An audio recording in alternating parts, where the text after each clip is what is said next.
Welcome to the MinorMatters Podcast, where we get real about what it means to believe, belong, and live freely. This is a conversation where we talk about FoRB in Sri Lanka and beyond. I'm your host today. My name is Maheshi. Today, we are diving into rights that shape our daily lives, our communities, and our democracy.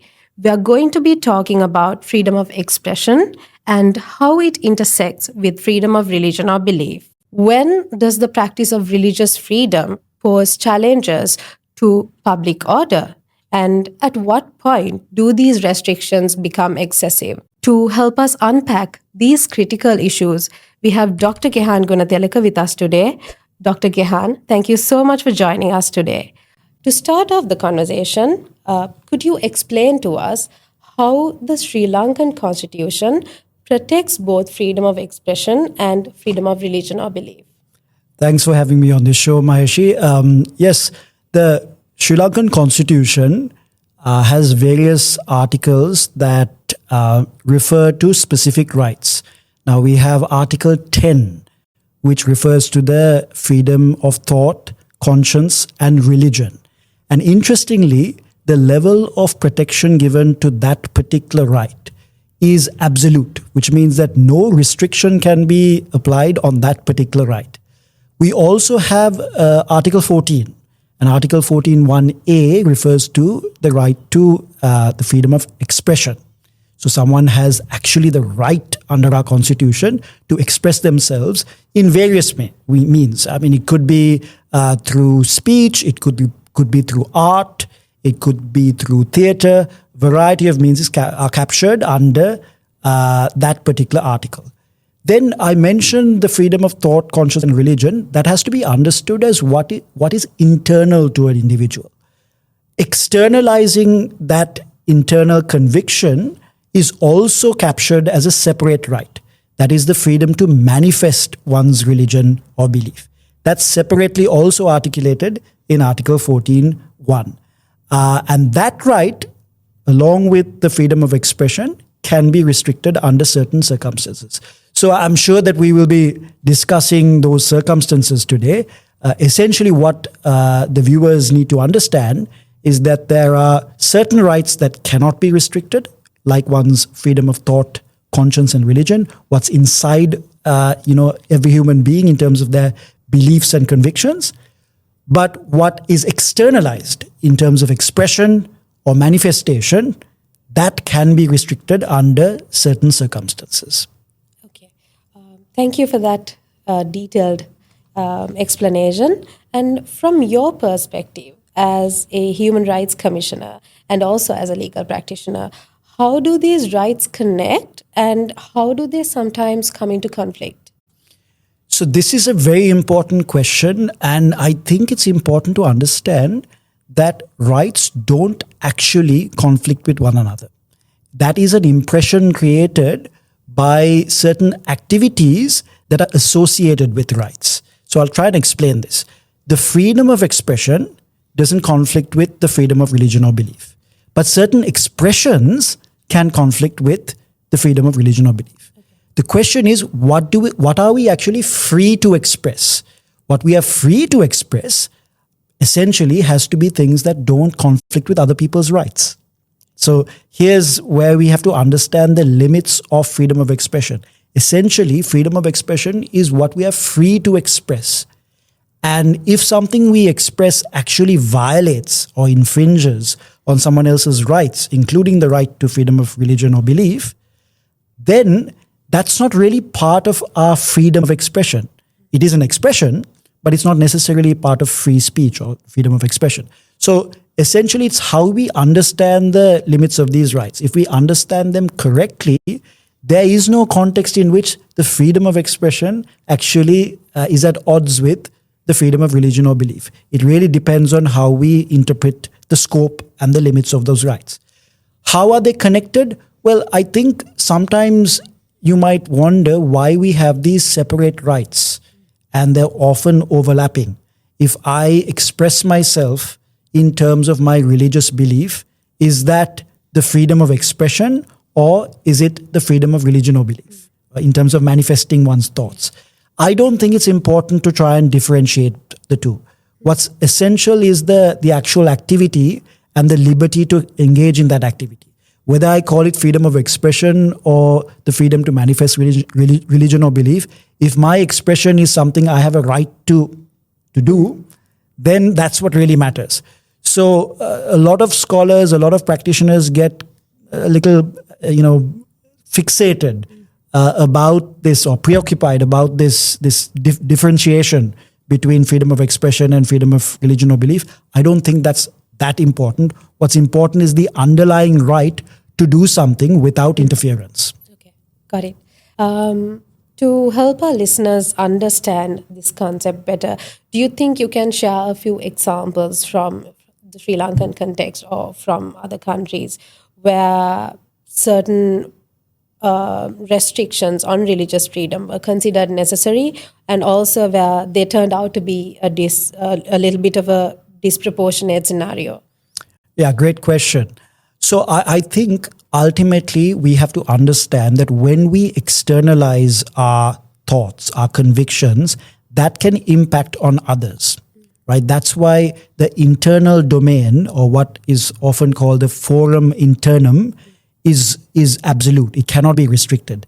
But the external domain, when we externalize something, that can be restricted because it might impact on other people, right? So lots of constitutions, including our own, set out the grounds and the criteria upon which restrictions can be reasonably imposed on these externalizations. So the freedom of expression can be restricted under certain circumstances. The freedom to manifest religion or belief can be restricted under certain circumstances.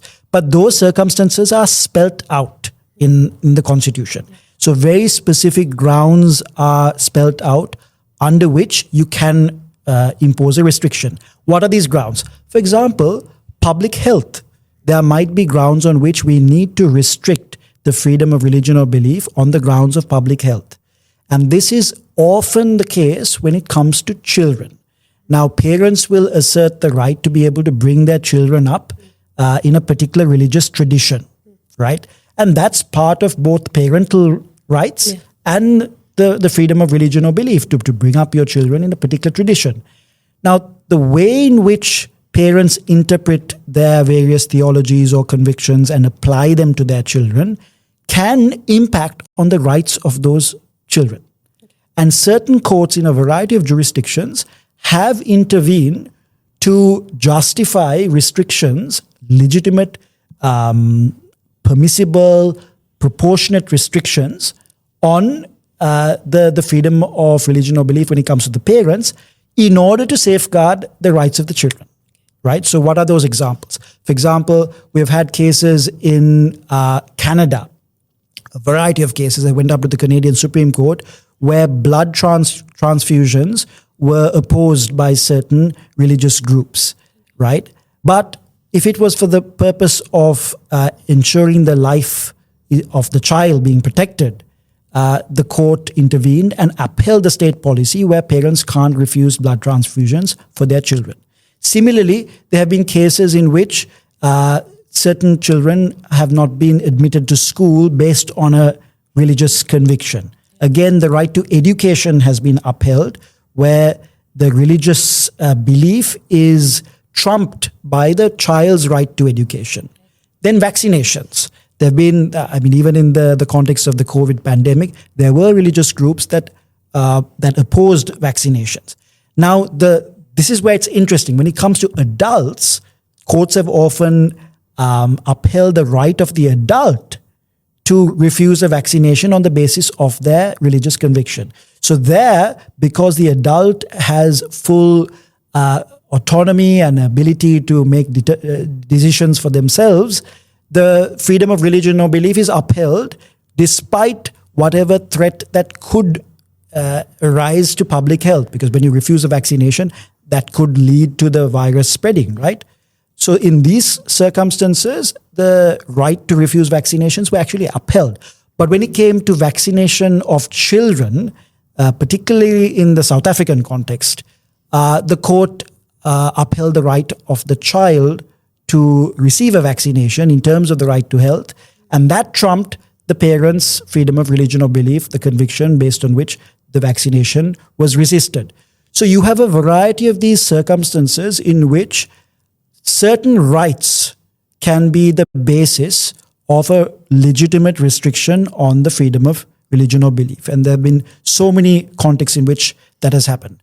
You ask the question, when have we found disproportionate restrictions? That is often in the context of public order. So that is where someone's expression, religious expression, like take for example the Ahmadiyya community in Pakistan, their right to assert themselves in public as Muslims has been restricted on the grounds of public order. Now what's going on there? The state and the courts are essentially saying, well, if they express themselves as Muslims in public, the Sunni majority community will get very upset, and that outrage will result in acts of public disorder. So now the Ahmadiyya community is not the community that's committing disorder. It's the response of the majority community. And these types of restrictions have been upheld by courts. And I think they're deeply problematic because ultimately we're not considering who is actually posing the threat to this legitimate interest, which is public order. Everyone has a legitimate interest in public order, but it's not the person or the group that's threatening public order that is being restricted. It's the person who is expressing themselves in an otherwise completely harmless manner. So reactions, and often it's the majority community's reactions, become the basis for restriction of religious belief, and often expressions as well. So even in the Sri Lankan context, we have had many instances where someone makes some kind of statement that could be seen as critical or offensive towards a particular religion. I'm sure we'll talk about that in a moment. And that is restricted. Why? Because the state is afraid that the community who has been offended might cause acts of public or might engage in acts of public disorder. So what's really going on there is not that the individual or group whose rights are being restricted actually posing that threat. It's the reaction that poses the threat. And that is a deeply problematic way in which we restrict rights. And that's often seen in a variety of contexts. I would call that both unjust and disproportionate. Right. Thank you for dissecting that so well, so our viewers could understand it very clearly. Also, we spoke a little bit about free speech and how we get certain reactions from the community for this. So I would say this is where freedom of expression come into this conversation. And how do you say we should define legitimate free speech, and where is that line between legitimate free speech and when it crosses on to hate speech? Sure. I think first of all, we have to understand that all free speech is legitimate, right? So if we think of some particular statement or expression as falling within the domain of free speech, it's already legitimate, right? But there might be specific types of expressions that we exclude from the scope of free speech because they are harmful to the rights and interests of others. And hate speech is one such domain. But I think it's really important to unpack hate speech, because hate speech can cover a wide variety of expressions, both which are extremely harmful and also expressions that might be perceived as hateful, but actually just critical. So for example, if someone criticizes a particular religious establishment as being corrupt, right? Now that could be interpreted by that religious establishment as hate speech because it's hateful of that establishment. But we would say that is not really hate speech because it's not targeting a particular religious community and it's not inciting any kind of violence or discrimination against that particular community. So I would suggest that we don't get fixated on the terminology of hate speech because it can be subjective. What we need to focus on is a type of hate speech that ends up inciting others to commit acts of violence and discrimination. And that is the real difference. The international law and the domestic law on the subject is very clear. If you engage in a type of hate speech, the advocacy of hatred, that constitutes incitement to discrimination or violence, that needs to be prohibited. So that means it's not me just going around criticizing a particular religious leader or a particular religious establishment. It might be perceived as hateful, but it's not necessarily an offense under our law. What becomes an offense is if I go around inciting a particular type of violence or discrimination against that religious community, right? So that's very different from being critical. And the fundamental principle here, ultimately, is that the freedom of religion or belief protects individuals. It protects people. It does not protect the actual religion or the faith.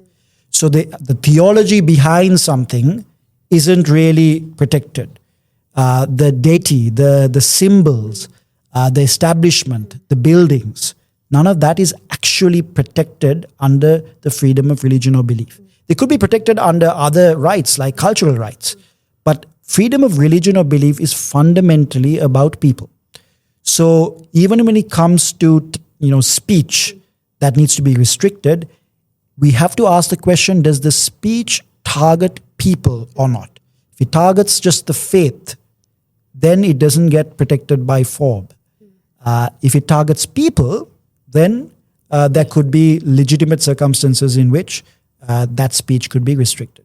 Okay. I think comedian Natasha's case, in that judgment, they broke this down very well. Again, speaking of the ICCPR Act, do you think it's used to sort of balance this out, or do you think the interpretation sometimes by the state actors sort of misleads the purpose of the ICCPR Act? Absolutely. So Section 3 of the ICCPR Act mirrors Article 20 of the main convention, the Covenant on Civil and Political Rights. And fundamentally, the main covenant requires all states to prohibit incitement to violence or discrimination against particular groups. I'll get into the elements of this offense. So Section 3 of the Act, which was enacted in 2007, mirrors these elements. Number one, there needs to be the advocacy of hatred. So there should be a hateful statement. So that's hate speech. But it's not any old hate speech. It's a particular type of hate speech. The advocacy of hatred has to constitute incitement. What does incitement mean? It means that one person has to encourage and actually almost, make people who listen to that person do something, right? That's what incitement actually means. You're encouraging, you're actually getting people to do what you want. And that means you need to have power and influence over those people, right? So that's the second element. There must be incitement. Incitement to do something specific. It should be incitement to violence, discrimination, or hostility. So there's a very specific type of incitement. And finally, that's the third element, the incitement has to be targeted. The incitement must target a particular religious, national, or racial group. So the victims of this whole engagement have to be ultimately a particular national, religious, or racial group. That's the offense under Section 3 of the ICCPR Act. It's a complex offense. And you're absolutely right. This offense has been often and almost consistently misinterpreted by state authorities. Now, in 2019, the Human Rights Commission issued a set of guidelines on how this section ought to be interpreted. And a couple of years ago, there was a landmark decision by the Supreme Court in the Ramzi Razik case, which endorsed those guidelines and set out the grounds and the basis on which Section 3 should be interpreted in good faith. What is happening in practice is still a departure from that. I think there is a little bit of an improvement over the recent past, but overall, the track record has been very poor. And I'll tell you, it's strange because on the one hand, we have had a situation where genuine cases of incitement, where people have gone on YouTube channels or social media and have actually incited violence and discrimination against a community. A good example is the Alutkama violence. Then later on, the Digana violence. We all saw the incitement that took place on social media by specific actors, and we saw the violence actually result from that type of incitement. These people are yet to be successfully prosecuted and convicted under the ICCPR Act. So in a way, the ICCPR Act and Section 3 has been under-inclusive. It hasn't really captured what needs to be captured. But the paradox is that a lot of cases that have nothing to do with incitement, where the individual has said something that is perceived as offensive, perceived as problematic by a particular community, and some powerful actors, particularly religious leaders, go and complain about it, those people have been arrested under the ICCPR Act. So it has been over-exclusive. So on the one hand, it's under-inclusive. On the other hand, it's over-inclusive. And what has happened is the ICCPR Act, Section 3, has begun to be used as a blasphemy offense. And blasphemy is essentially saying something sacrilegious against a particular religious faith or a leader or a deity. So it's essentially faith-based insult or offense. And that is not what the ICCPR Act is about. It's about incitement. But it has been used in practice as a blasphemy offense. And the Natasha Edrisulia case is a classic example where a comedian makes a joke that is perceived as offensive and then arrested and kept incarcerated for months under the ICCPR Act without bail. And when she finally gets bail, there's a High Court order that recognizes that the ICCPR Act was actually misapplied. Then she went to the Human Rights Commission and got a recommendation and got even compensation because this was a clear instance where the ICCPR Act was misapplied. And I believe they're now before the Supreme Court. Okay. So moving on to international human rights law does allow restrictions on FoRB cases, like we discussed earlier. Do you think Sri Lanka has generally applied these standards rationally, or do you think there is a bit of an overreach? Absolutely overreach. There's no doubt about it. And I'll take a couple of examples. During the COVID pandemic, on the grounds of public health, we had a situation in which cremation was made mandatory, right? Now, we all knew that certain religious groups, including the Muslims and certain Christians, believe in burial as the only legitimate form of disposing their dead. And that is based on a religious conviction. So mandating cremation was very much going to be a restriction on the religious belief of that community. Now, international law permits restrictions on the grounds of public health. So if there was a genuine public health concern whereby burying the dead, you would cause a real threat to public health, the virus would spread as a result of it. If there was actual scientific evidence for that, there could have been circumstances in which the restriction was found to be legitimate. But then you had the World Health Organization come out very clearly and say, there's no difference between cremation and burial. There was no scientific evidence or basis for that restriction. It really came from a place of hostility and antagonism, particularly towards the Muslim community. And then the policy very stubbornly was applied despite international condemnation. That is a clear example of overreach, where the grounds on which the freedom of religion or belief could be restricted under public health, but this was not wasn't a case which was a legitimate case where public health could be used to restrict that particular practice. Then I think we constantly encounter the problem of smaller religious groups and their activity at the community level being restricted through means that are not technically legal. Now we go back to the scheme in the Constitution, in our Constitution. It says very clearly that if you are going to restrict the freedom of expression, if you are going to restrict the freedom of religion, it has to be on specific grounds and through a specific legal instrument. It has to be either through an act of parliament or an emergency regulation promulgated or issued under our public security ordinance by the president. Those are the only two legal instruments through which a fundamental right. Now we have to understand that the fundamental right is a really important thing. It's not something that can be taken lightly. It can't be restricted on a whim. Those are the only two instruments through which a fundamental right can be restricted.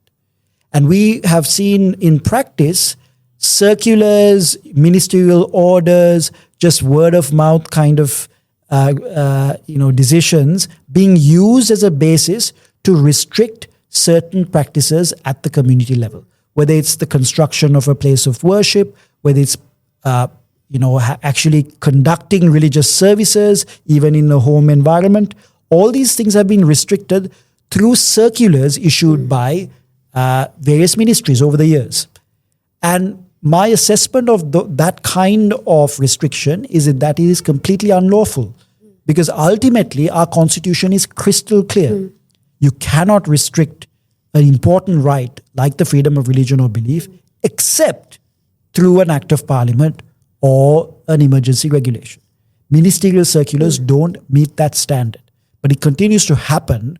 And when challenged, often you would have situations where the ministry official might clarify this is not mandatory. But in practice, we see local authority officials, we see police officers, we see a variety of actors using this as a means to shut down peaceful religious practice. Also, religious freedom claims clash with other rights. For example, gender equality, child rights. I think we discussed this earlier also. And also some fundamental rights. How does the Human Rights Commission tackle these situations? So great question. We don't get a lot of cases that directly deal with freedom of religion or belief. And that's a curiosity. We get a lot of cases to do with equality. We get a lot of cases to do with arrest and detention, torture. But freedom of religion or belief, we haven't had a lot of cases. We've got cases on the freedom of expression, which has sometimes a religious connotation. For example, we explored the right to the freedom of conscience in a recent case where an individual had pasted stickers condemning a particular practice that was going on in Gaza. And we commented on the fact that the sticker was pasted, amongst other reasons, also because of a conviction, because that person felt that their conscience required them to do so. And their arrest and detention under the PTA, when there was no evidence of an offense, actually amounted to a violation of Article 10, the freedom of thought and conscience, which cannot be restricted under any circumstance. So that was a case in which we touched on one aspect of the freedom of religion or belief. But when you asked a very important question about clashes that could take place between a religious practice and important norms and principles like gender equality. Again, I'd like to emphasize that one's freedom of religion or belief should not actually clash with any other right. Because one's freedom is determined, what you're free to do is actually ultimately determined by what rights other people have. Right? So if a particular practice clashes with the right to non-discrimination on the grounds of gender or sex, that particular practice cannot be claimed as part of your freedom of religion or belief. But that's a technical point. I think in practice, and when you think about how things are often understood, there could be tensions. And a good example would be the personal laws that we have in Sri Lanka, and in particular the Muslim Marriage and Divorce Act. Now, there are certain aspects of that act which are claimed to be flowing from theological dictates, that this is what the theological requirement is. For example, it is argued that a Muslim Qazi can only a man can be a Muslim Qazi. Whether the theology is sound there or not is a different matter. There are different interpretations there, and it's not for me to kind of unpack that. But the reality is that when you say that only a male can be a Qazi, you are discriminating against women. And then a tension arises. And the position of the Human Rights Commission is that the right to non-discrimination that is very clearly articulated in Article 12 of the Constitution has to be respected regardless of whatever theological claim someone might bring. So the Muslim Marriage and Divorce Act, which was passed in the early 1950s, which exists on our statute books, needs to be amended by Parliament to make it compatible with the right to non-discrimination. And all people, whether they're male or female, men and women, should have the ability to become a Qazi. Right? So that's the principle that the Human Rights Commission has stood for. So there can be instances in which religious claims can clash with fundamental principles like gender equality. And as I mentioned earlier, this often arises also in the context of the rights of the child, that a particular religious claim can impact on the right to health or the right to education of the child concerned. So in those contexts, the role of an adjudicative body like the Human Rights Commission needs to be to articulate the law very clearly, and then also recommend that when the law is producing a discriminatory result, like the MMDA, it needs to be amended. Beyond the law, what role can civil society groups and also youth in the country can play what role do they play to sort of reduce these tensions, so we don't always have to go to the solution of restrictions at all times? So I don't know whether I have a good answer to that question. I can certainly comment on why I think policymakers and state actors sometimes overreact. One of the reasons I think they overreact is they assume that the population, the general population or the majority community actually find a particular statement or expression or find a particular religious practice of a minority group offensive. And the state tries to appease that sentiment. I think often you do have these, grand performances because they think that is where their voters lie, or that is where the power really comes from, the sources of power, the clergy particularly. So I think the role of civil society, the role of young people, even with the role of religious actors and religious leaders should be to signal to the state that actually respecting all individuals and groups in terms of their freedom of religion or belief is actually something that we value. So signaling to the state that we are moving away from that parochial them versus us, we versus the other, that dynamic. And I believe that ultimately a state is a reflection of the society in which the state functions. So if young people were to move away or deviate from what we have seen in the past and start to signal to the state that we are less interested in division, in divisive politics, we're less interested in ethnicizing issues or making issues sort of dependent on the religious role or religious identity of people, I think the state will begin to transform. Now, this is what I mentioned, that this is not necessarily a good answer. But I think we have to think about long-term cultural transformation. And ultimately, if we want to see these rights really respected in a meaningful, sustainable way, that cultural transformation has to come from society itself. And that, I think, is the role that civil society and young people need to be cognizant of. It's not something that is going to be easy. It's easier said than done. But I think that is fundamentally the rule. In the meantime, that's a long-term ambition. In the meantime, I think civil society will need to continue to intervene, right? So when rights are violated, civil society actors, they need to, articulate that rights are violated and call for reform or call for interventions. When violence is being perpetrated against a particular minority group, that like we saw in Alutgama, in Gintota, in Ampara, in Digana, civil society voices were crucial in, first of all, bringing the episode to light, particularly when the media was not capturing it well enough, and also calling for, redress and accountability. And that's, I think, another role that can be played even in the short to medium term. Okay. So we have an interesting question. If you had the power and if you had the sole discretion to reform one of the laws or practices in Sri Lanka, especially related to FoRB or freedom of expression, what would you change first? So what my wish list shouldn't be taken too seriously, because ultimately the constitution's legitimacy derives from the people, right? So ultimately what is legitimate within the constitution has to be something that is connected to and resonates with what the people want.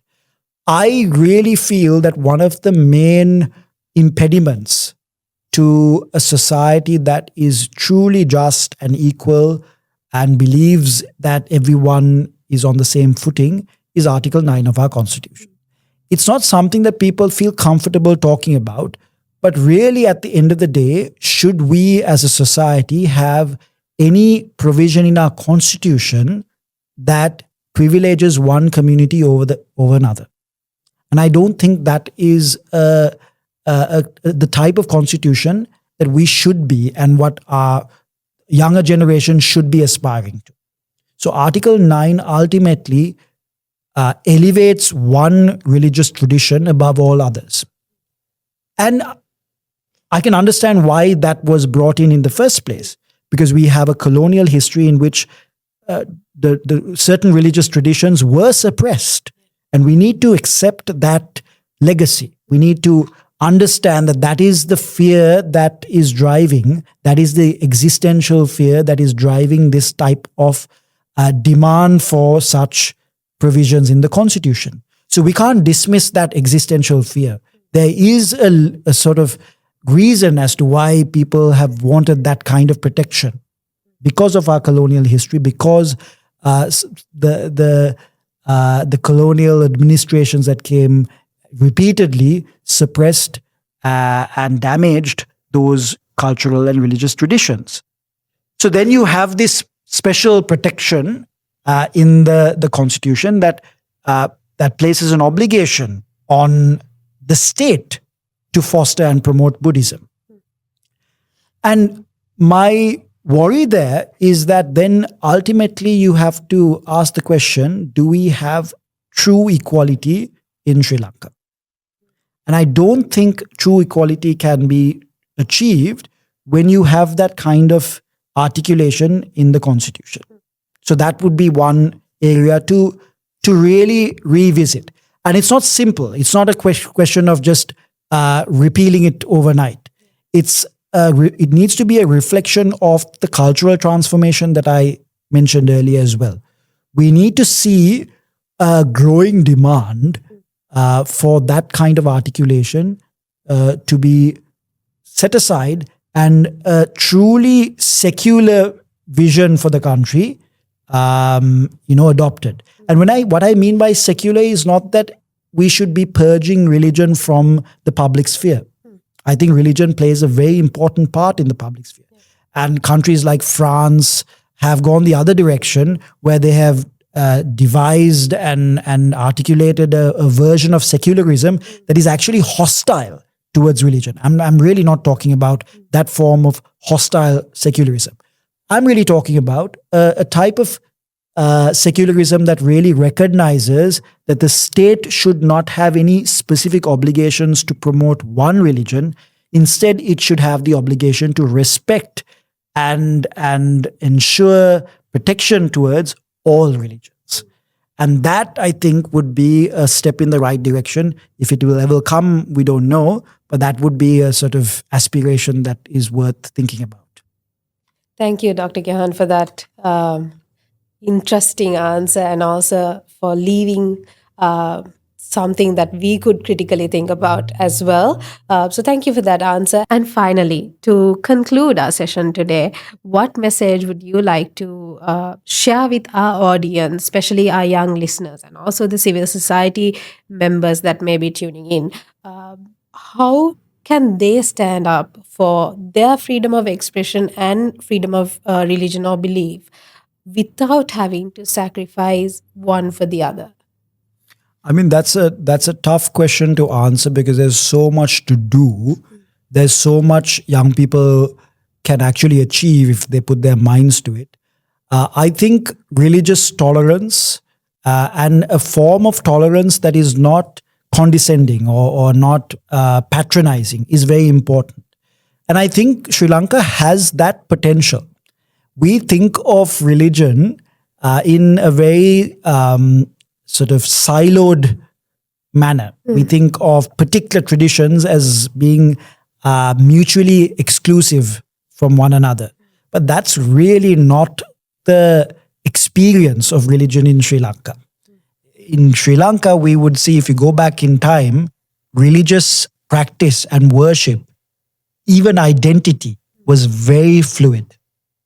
And there are remnants of that even today. If you go to certain religious sites, you will see more than one tradition represented in those sites. And why is that? Because people were not fixated with religious identity. That might be very different in terms of caste identity or ethnic identity. But religious identity was not something that was a preoccupation. And I think that is something to recapture in Sri Lanka if it's possible. Because our colonial experience, for all its negatives and perhaps the odd positive, I can't think of any, but anyway, ultimately, one of the real problematic legacies would be that we were compelled to think of ourselves as particular religious identities. So today there's no concept in which someone can be both a Buddhist and a Christian at the same time, because that person actually feels very strongly towards certain aspects of the Buddhist tradition, but also has a cultural background in Christianity. There's no scope for someone to define themselves in the way they want.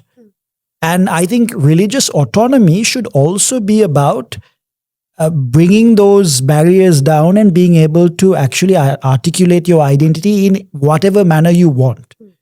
And I think there is something very unique about certain countries like Sri Lanka, where the history of our religious experience has been that we were very fluid. And if you go out and look at the archaeological sites, and if you actually speak to people on the ground, how religion is practiced even today is a lot more fluid than we would like to accept. So my wish for maybe the next generation is to see religion in that way, not as a them versus us, but as a fluid spiritual domain in which people really define themselves.